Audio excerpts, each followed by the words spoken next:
Hi guys, this is सी Kshitij Gupta and you are watching wealthy's YouTube channel.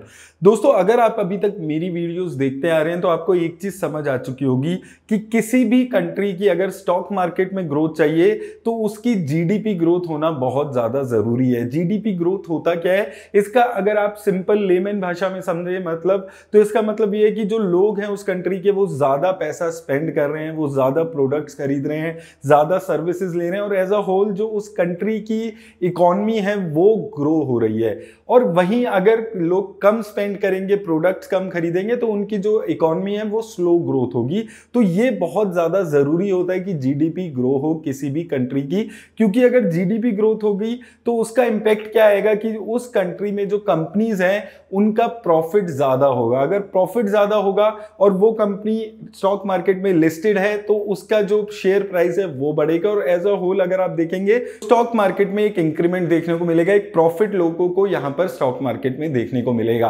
अब दोस्तों, recent में आईएमएफ ने एक अपना नया जुलाई का रिपोर्ट निकाली है जिसके हिसाब से पूरी वर्ल्ड इकोनॉमी 2022 और उसके बाद फर्दर 2023 में स्लो डाउन होने वाली है। अगर वर्ल्ड इकोनॉमी की बात करें आईएमएफ के हिसाब से 3.2% से 2022 में वर्ल्ड इकोनॉमी ग्रो होगी और 2023 आते आते और फर्दर स्लो हो जाएगी 2.9% तक।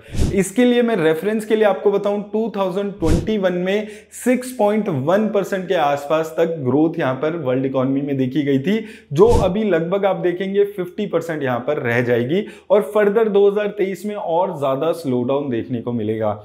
यूएस की बात करें तो यूएस में भी ऐसे ही जो जीडीपी ग्रोथ है उसमें स्लो डाउन देखने को मिलने वाला है। 2022 में भी स्लो डाउन है और 2023 में भी बहुत ज्यादा पॉजिटिव जीडीपी ग्रोथ यूएस में नहीं होने वाली। इसके साथ साथ इंडिया की अगर हम बात करते हैं तो इंडिया में भी पहले 8.2% का अनुमान लगाया गया था कि जीडीपी ग्रोथ होगी, वो अब घटाकर 7.4% कर दिया गया है। यानी कि इंडिया की जो 2022 में जीडीपी ग्रोथ हो सकती है वो 7.4% के आसपास हो सकती है और 2023 में ये जो ग्रोथ है ये फर्दर स्लो डाउन हो सकती है 6.1% की। वहीं दोस्तों, अगर आप इंडिया की 2021 की जीडीपी ग्रोथ की बात करें, 8.7% की जीडीपी ग्रोथ इंडिया की 2021 में थी, जो कि अभी गिर के 7.4% तक रह सकती है और 2023 में फर्दर स्लो डाउन देखने को मिल सकता है।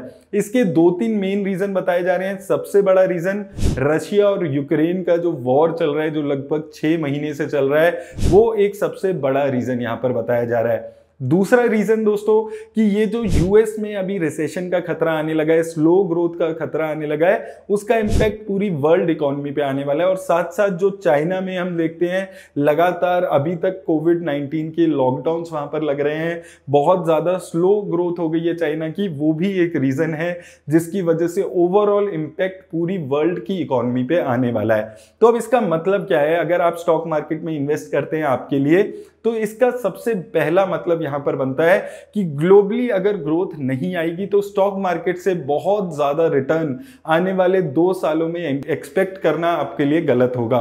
2022-2023 में अगर 3% से ग्रोथ होगी जीडीपी की, तो ओवरऑल स्टॉक मार्केट्स में कम यहां पर आपको ग्रोथ देखने को मिल सकती है।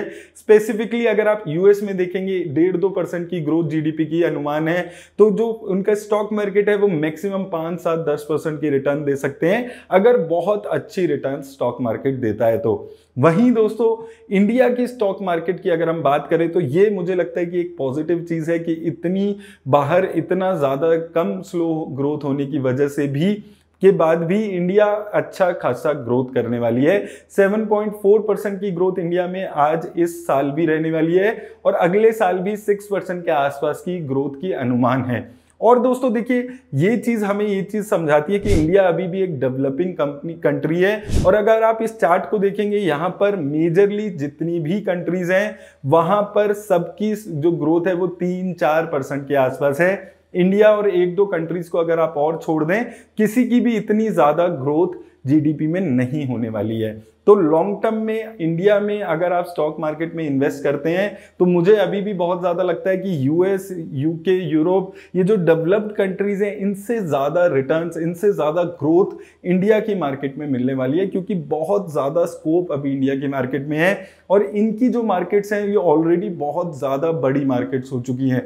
तो अभी भी बाहर के मुकाबले इंडिया की मार्केट में बहुत ज़्यादा स्कोप आने वाले टाइम में लगता है। और मुझे लगता है कि ऑलरेडी इंडिया में अगर आप एक साल में देखेंगे तो नेगेटिव रिटर्न्स आपको स्टॉक मार्केट में देखने को मिली है, लेकिन अभी जो आने वाला है 1.5-2 साल है, ये जो नए इन्वेस्टर्स हैं, जो पुराने इन्वेस्टर्स हैं, जो वेल्थ एक्युमुलेट करना चाहते हैं, उनके लिए एक गोल्डन अपॉर्चुनिटी साबित हो सकता है कि जब मार्केट नीचे के लेवल्स में आप धीरे धीरे करके अपने जो पसंदीदा स्टॉक्स हैं, म्यूचुअल फंड्स हैं, उनमें थोड़ा थोड़ा पैसा इन्वेस्ट करते रहिए अपने रिस्क के हिसाब से। और जब ये जो स्लो ग्रोथ है ये दोबारा से एक अच्छी ग्रोथ में बदलेगी, तब आपको भी एक अच्छी खासी रिटर्न्स यहाँ पर मिलने वाली है। और इंडिया की जो इकोनॉमी है वो इतने सारे रिसेशन के फियर्स के बाद भी 7% से ज्यादा की ग्रोथ दिखाने वाली है, जो कि एक हमारे लिए बहुत पॉजिटिव नंबर्स यहां पर मान सकते हैं। और एक चीज आपको लेकिन दोस्तों यहां पर ख्याल रखनी है कि इंडिया की इकोनॉमी भी बहुत ज्यादा डिपेंडेंट ग्लोबल इकोनॉमी पे होती है। इंडिया के जो कंपनीज हैं जो बाहर से, यूएस से, यूरोप से काम करती है, वहां पर आपको स्लो डाउन देखने को मिल सकता है। तो अगर आप स्टॉक स्पेसिफिक बेट्स लगाने के बारे में सोच रहे हैं तो इंडिया स्पेसिफिक कंपनीज में पैसा लगाइए जो इंडिया की ग्रोथ से डिपेंड करती है, जैसे कि एफएमसीजी कंपनीज हो गई, या उसके अलावा आप देखेंगे जितनी भी बैंकिंग कंपनीज हैं, ऐसी कंपनीज जहां पे जो मेजर ग्रोथ है वो इंडिया की कंजम्पशन, इंडिया की ग्रोथ पे डिपेंडेंट हो, जो जहां बहुत ज्यादा डिपेंडेंस ग्लोबली रेवेन्यू से ना हो, तो एक अच्छी रिटर्न्स आपको आने वाले टाइम में भी इंडियन स्टॉक मार्केट से मिल सकती है। तो इन सब चीजों का ख्याल रखिए। मुझे अभी भी लगता है कि डिस्पाइट ये जो स्लो डाउन आने वाला है, इंडिया में अभी भी एक अच्छा खासा ग्रोथ यहां पर होने वाला है। उम्मीद करता हूं इस वीडियो से आपको हेल्प मिली होगी। वीडियो अच्छी लगी हो तो इसे लाइक और शेयर कर दें और चैनल को भी सब्सक्राइब करना ना भूलें। धन्यवाद। मार्केट में उठना और गिरना तो चलता ही रहता है, लेकिन अगर लाइफ में ऐसा हो तो नहीं चलता। हम सबको पता है कि कल किसी ने नहीं देखा और ना ही हम लोग देख सकते हैं, लेकिन हम लोग अपना फ्यूचर तो सिक्योर कर ही सकते हैं।